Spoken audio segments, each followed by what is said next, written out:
Good morning બેટાઓ. આ વિડિયોમાં આપણે ધોરણ 11 5.1 સ્ટેટમાં 5.1 નો દાખલા નંબર 5 કરીશું. લેટ્સ સી કે નીચેની માહિતી પરથી કાર્લ પિયર્સનની વિધિ વિષમતા અને વિષમતાંક શોધો. નીચેની માહિતી પરથી તો કાર્લ પિયર્સનમાં બે હોય છે, બે સૂત્રો હોય છે. એક સિમ્પલ કે જેમાં વર્ગ લંબાઈ સરખી હોય, સૌથી મોટી આવતી એકવાર આપી હોય એ સિમ્પલ મેથડ. અને જે સેકન્ડ છે કે જેમાં વર્ગ લંબાઈ સરખી ના આપી હોય અથવા તો સૌથી મોટી આવતી બે વાર આપી હોય ત્યારે આપણે બીજી એટલે કે મધ્યસ્થવાળી મેથડ કરીએ છીએ. બરાબર.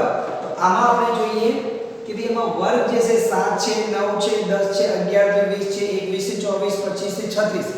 મતલબ અહીંયા તમને સિમ્પલી ખબર પડી જાય કે વર્ગ લંબાઈ સરખી નથી. અને એક ઇમ્પોર્ટન્ટ સમ છે, મોસ્ટલી પૂછાય છે. વર્ગ લંબાઈ સરખી ના હોય તો આપણે શું કરીશું બેટા? આપણે આ સમમાં મધ્યસ્થ બહુલકની જગ્યાએ શું કરવાનું આવશે? આપણે મધ્યસ્થ ગોતવાનું આવશે. અને જ્યારે વર્ગ લંબાઈ સરખી ના હોય ત્યારે મધ્યક પણ શું કરી રીતે કરતા હોઈએ છીએ? સીધી રીતે ગોતતા હોઈએ છીએ. આ મેથડ એટલે સીધી જે ડાયરેક્ટ મેથડ છે એ ડાયરેક્ટ મેથડ તમે દરેકમાં ફોલો કરી શકો છો.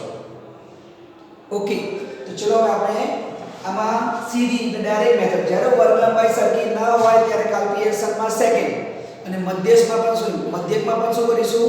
મધ્યકમાં પણ આપણે ડાયરેક્ટ મેથડ ફોલો કરીશું. કેમ? કારણ કે વર્ગ લંબાઈ સરખી નથી અને વર્ગ લંબાઈ સરખી ના હોય તો આપણે ત્રીજા ચક્રથી શીખવાડ્યું છે કે જ્યારે વર્ગ લંબાઈ સરખી ના હોય ત્યારે fi xi વાળી ગોતવાની. ઇન શોર્ટ આમાં વર્ગ લંબાઈ સરખી નથી અને વર્ગ લંબાઈ સરખી ના હોય ત્યારે આપણે મધ્યક ગોતવા માટે ડાયરેક્ટ મેથડ ફોલો કરીશું. આમાં ત્રણ વસ્તુ ગોતવાની આવે. x બાર એમાં પોસિબલ નથી, m અને s. આ ત્રણ આપણે ગોતવાના છે. બરાબર? x બાર m અને s.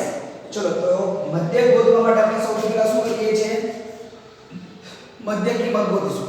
મધ્યક ગોતવા માટે આપણે સૌથી પહેલા શું કરીશું? મધ્યક કિંમત ગોતીશું. બરાબર બેટા? જ્યારે વર્ગ લંબાઈ સરખી ન હોય ત્યારે આ મેથડ ફોલો કરજો ટૂંકમાં. ચલો 7 ની મધ્ય કિંમત 7, 9 ની મધ્ય કિંમત 9. આ એમને લખી દેવાનું. 10 નું 10. 11 અને 20 નો સરવાળો કરો તો 31 આવે. 31 ની મધ્ય કિંમત તમારે 15.5 આવે. 21 અને 24 તો 21 અને 24 નો તમે સરવાળો કરો તો 45 આવશે. 45 ના અડધા કરો તો શું થશે? 22.5 આવશે.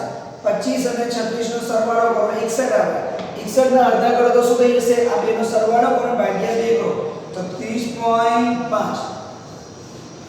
ચલો થઈ ગયું બેટા. હવે સિમ્પલ આપણે મધ્યક ગોતવાનું છે એટલે આપણે શું કરીશું? fx ગોતીશું. તો લેટ્સ ડુ fx. ચલો fx એટલે બંનેનો સરવાળો. તમે તમારા કેલ્ક્યુલેટર ફોલો કરતા રહેજો. 2 * 7 એટલે શું આવે? 14. 9 * 3 એટલે શું આવે? 27. 4 * 40. 15 * 5 એટલે 105. 105 ને 3.5 એટલે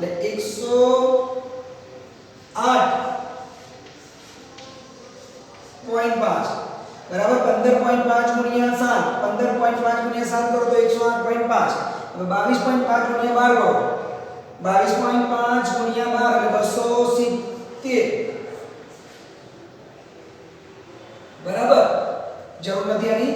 અને આ 30.5 * 10 એટલે શું આવશે? 305. હવે આપણે fx નો સરવાળો કરી દઈશું. તો fx નો સરવાળો તમારો શું આવશે? 764.5. તો આ આપણને શું મળ્યું બેટા? આ આપણને મળ્યું fx. હવે આપણે જોઈએ છે શું? મધ્યક જોઈએ છે. ચલો મધ્યકનો ડેટા તો મળી ગયો. હવે આપણને જોઈએ છે પ્રમાણિત વિચલન. એટલે પ્રમાણિત વિચલનમાં ડાયરેક્ટ મેથડનું ફોર્મ્યુલા પણ છે. તો બંનેનું શું કરીશું? હવે આનો આનો ગુણાકાર એટલે fx2. જો વર્ગ લંબાઈ સરખી હોય તો આપણે fd વાળી મેથડ કરીએ છીએ, પણ આમાં વર્ગ લંબાઈ સરખી નથી એટલે આપણે fx વાળી મેથડ કરીશું. ચલો ગુણાકાર કરો તો કેટલા આવે છે? 98 આવે. આ બંનેનો ગુણાકાર 14 * 7 એટલે કેટલા આવે? 98. કેલ્ક્યુલેટર વાપરતા રહેજો. 27 * 9 એટલે 243. 40 * 10 400. 108 * શું આવશે? 108.5 * 15.5 કેલ્ક્યુલેટ કરો 1661.75 1681 સોરી .75 થઈ ગયું ચલો 270 ગુણ્યા 22.5 એટલે 60 75 તો કેલ્ક્યુલેટર અઘરું પડે બાકી છે ઈઝી હવે તમે કરશો 305.5 ગુણ્યા 30.5 એટલે આ બંનેનો ગુણાકાર સોરી 30.5 અને આપણે આ બંનેનો ગુણાકાર કર્યો છે ભાઈ આનો આના જોડે હવે 30.5 ગુણ્યા 305 એટલે 302.5 એક જીરો મૂકી દો બરાબર તો આ હતું આપણું ટેબલ મેં કેલ્ક્યુલેટ કર્યું તમે પણ કેલ્ક્યુલેટ કરો બરાબર મલ્ટીપ્લાય સેમ આવે છે ચલો એડિશન બોલો કમેન્ટમાં જણાવો ફટાફટ શું આવે છે વોટ ઇઝ એડિશન તો 17800.25 રાઈટ હે ચલો તો 17800 નો સરવાળો કરે તો શું આવ્યું 17800.25 હવે આ તો થઈ ગયું મધ્યકનું ટેબલ પ્રમાણિત વિચલનનું ટેબલ હવે આમાં જોઈએ કે મધ્યસ્થ એટલે નવું પ્રોફિટ આવશે CF ચલો 2m ના m 3 + 2 એટલે બેનો સરવાળો 3 જોડે કરો તો શું આવી ગયું 5 5 નો સરવાળો કરો તો 9 9 નો સરવાળો કરો તો 16 16 + 2 28 ને આવી ગયા 38 તો અહીંયા પણ સરવાળો 38 થાય છે લેટ્સ સી 38 આવે છે 38 જોઈ લો 38 આવે કે નહીં આવતો તો આ આપણું ટેબલ નાનું જ છે સિમ્પલ મેથડમાં કરશો તો જ્યારે વર્ગ લંબાઈ અસમાન હોય ત્યારે હંમેશા આ મેથડ ફોલો કરજો ઈઝી પડશે અને ફાયદાકારક પણ છે ચલો હવે આપણે પહેલા મધ્યક ગોતીશું લેટ્સ સી ફર્સ્ટ ટોપિક મધ્યક તો મધ્યક આપણે શું આવે છે xy sigma fx upon m ચલો તો fx કેટલું છે 764.5 આ 5 છે ભાઈ 5 અને અહીંયા ભાગ્યા 38 દેખાય છે ચલો ભાગાકાર કરો તો શું આવે છે કેલ્ક્યુલેટ કરો તો 20.12 આવે છે આવી ગયું 20.12 ચલો 20.12 મળી ગયું બીજું આવે છે સેકન્ડ ટોપિક આવે છે પ્રમાણિત સેકન્ડ ટોપિક જે આવે છે આપણો શું છે મધ્યસ્થ ચલો અહીંયા કરી કાઢીએ મધ્યસ્થ આપણે શું કરીશું m બરાબર n આમાં વર્ગ છે બરાબર બેટા તો 38 ભાગ્યા 2 એટલે 19 CF માં જોતા આ કામ લાગવાનું છે ચલો 19 આ થઈ ગયું અહીંયા આગળ પણ આપણે જોઈ ગયા છે કે CF 19 થી મોટું કયું નાનું મોટું જેમ મોટું આવે આપણું CF લઈ લેવાનું પછી કરશો 1 2 and 3 ये સ્પેસ છે નહીં બાજુમાં જ કરી દઈએ ચલો તો હવે શું કરીશું શું આવશે હવે અહીંયા જુઓ આ અનિવારક છે નિવારક નહીં બરાબર છે જ્યારે વર્ગ લો ત્યારે યાદ રાખજો મધ્યસ્થ બહુલકમાં વર્ગ લો યાદ રાખજો 0.5 ઓછું અને અહીંયા 0.5 વધુ બરાબર છે અહીંયા બેટા 20.5 થઈ જશે અને અહીંયા 24.5 એમ આપણો કેટલો આવશે 12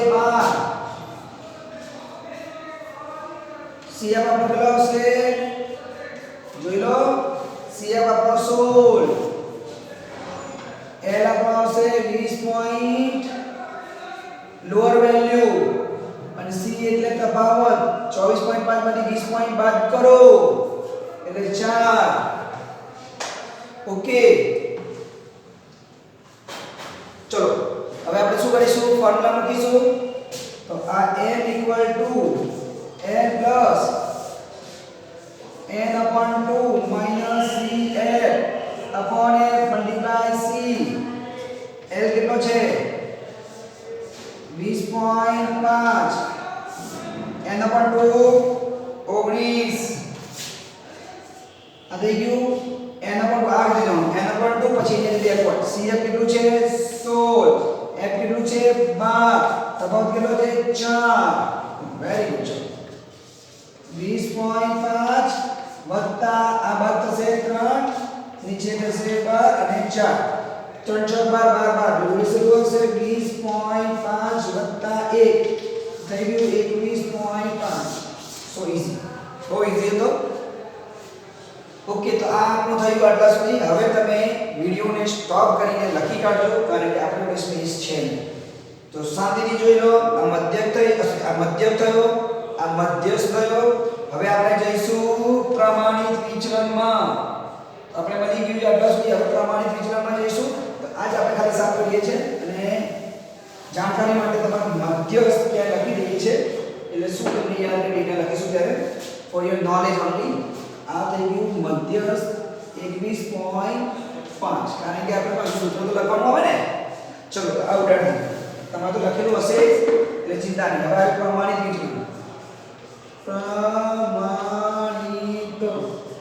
વિચલન જેને S વડે સ્ટેન્ડર્ડ ડેવિએશન કહેવાય છે ચલો તો સિમ્પલ આની ફોર્મ્યુલા શું થઈ જશે થોડું કેમ થઈ આ ચલો બસ sigma fx square upon n અને સિગ્મા fx અપોન n નો હોલ સ્ક્વેર બરાબર બેટા આ સ્ક્વેર છે this is સ્ક્વેર બરાબર હવે આમાં તમારે શું હોય બેટા આમાં c ના ડાયરેક્ટ મેથડમાં કોઈ દિવસ c તફાવત નથી આવતો હા બહુલક અને મધ્યસ્થમાં ઓલવેજ આવશે કારણ કે એમાં વર્ગ લંબાઈને વર્ગ લઈ જાય વર્ગ લેતા હતા એમાં આવશે પણ ડાયરેક્ટ મેથડમાં મધ્યક અને પ્રમાણિત વિચલનમાં નહીં આવે ચલો હવે તમારે શું આવે છે 17825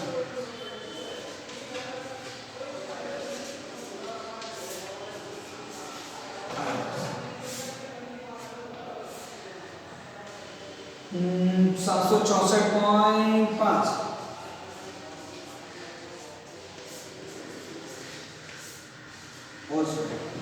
चलो હવે આને ડિવાઈડ કરો व्हाट इज आंसर चलो ડિવાઈડ કરો તો શું આવે તમારા કેલ્ક્યુલેટરમાં ને અમારા કેલ્ક્યુલેટરમાં આવે છે 768.43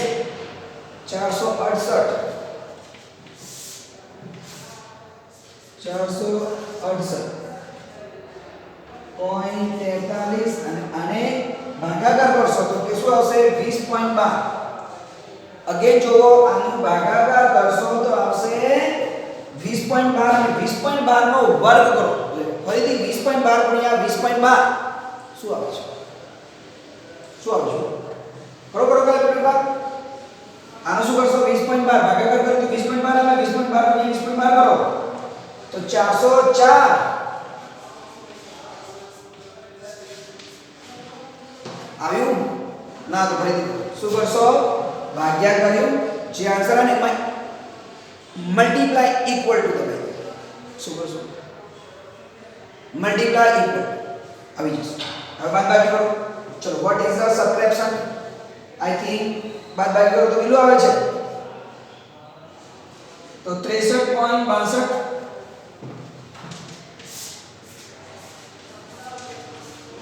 અને વર્ગમૂળ કરો તો 7.68 આઈ થિંક જોઈ લો આવે છે આવું કે નથી આવતું આવે છે તો ઓકે મોકલો નોટ 68 વર્ગમૂળ થોડી જ આવે વર્ગમૂળ નીકળી જાય એટલે 7.58 તો કેલ્ક્યુલેટર કરશો તો આવશે you calculator 7.58 Avad I guess હવે આપણને મળી ગયું s બરાબર 7.58 હવે બેટા તમારે કરવાનું શું બસ સાહેબ હવે કરવાનું શું હોય હવે આપણે ગોતવાનું છે ગોતી દઈએ 7.58 મળી ગયું હવે આપણે સૂત્ર મૂકીશું શું મૂકીશું વિષમતા કેલ્ક્યુલેશન રીતે વિષમતા એટલે વિષમતા તો s k 3 બ્રેકેટમાં x bar n ચલો 3 x bar કેટલો મળ્યો છે તો 20.12 અને આ મળ્યું છે 21.5 ચલો બાદબાકી કરો what is the subtraction 20.12 શું આવે છે 20.12 અને માઈનસ 21.5 એટલે માઈનસ 1.38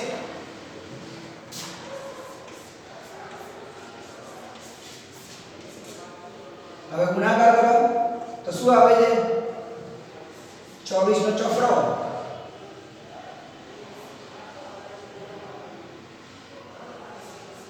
આવી ગયું વેરી ગુડ विषमता z इक्वल टू 3 ब्रैकेट में x बार माइनस m अपॉन s जो है आने डाली मूकी दो अब देखा जा रहा है मैंने s के पर लिखा जो मैं s के लिखी दो s के 7.58 चलो s के किलो मिली अपन ने -4.14 અને 7. તમે કઈ જાતે કરો બધું હું જ કરાઈશ ભાગાકાર કરો વોટએવર આન્સર જે પણ આન્સર છે જોઈ લો ચોપડીનો છે ટેલી કરી લેજો તો આ હતો આપણો દાખલા નંબર 5 એના આગળ પણ જો વર્ગ લંબાઈ અસમાન હોય તો આ મેથડ કરજો ડાયરેક્ટ મેથડ કહેવાય છે ને બરાબર છે જે તમને ઈઝી પડશે I hope so you understand જો આવડી ગયું હોય તો સબસ્ક્રાઇબ કરો લાઈક કરો શેર કરો અને ના પડે તો કમેન્ટ કરો ફરીથી સમજાવીશ બે વાર જોઈ લેજો ફરીથી સમજી ગયા good bye take care next video next